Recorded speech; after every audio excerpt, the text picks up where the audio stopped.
જ્યારે માર્ગ પ્રગટ થયો ત્યારે 550 વર્ષ પહેલાની સામાજિક પરિસ્થિતિ, પારિવારિક પરિસ્થિતિઓ, આધુનિક પરિસ્થિતિ, વિજ્ઞાનની પરિસ્થિતિ, આપણી જીવન, ખાનપાન, રહેનસહેન, ભાષા, વૈભવ, વસ્તુ, આ બધાની પરિસ્થિતિઓનું મૂલ્યાંકન આજે જો આજની આપણી જીવન શૈલી અને આજના યુગ સમય સાથે કરીએ તો ઘડી બે ઘડી, કલાક બે કલાકનો નહીં, રાત દિવસનો ફરક છે.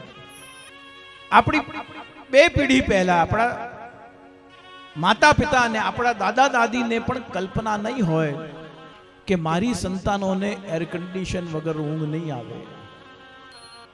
એ સવારે ઉઠતાની સાથે બ્રેડ બટર ખાશે એવી કલ્પના પણ નહીં હોય.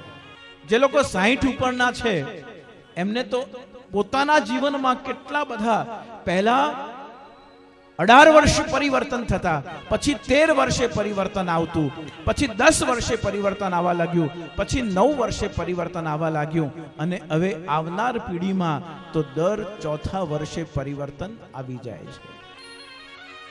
વિચારવાની શક્તિ, સંબંધોની લાગણીઓ, એમાં થતા ફ્લક્ચ્યુએશન્સ, આ બધી 21મી સદીની દેન છે.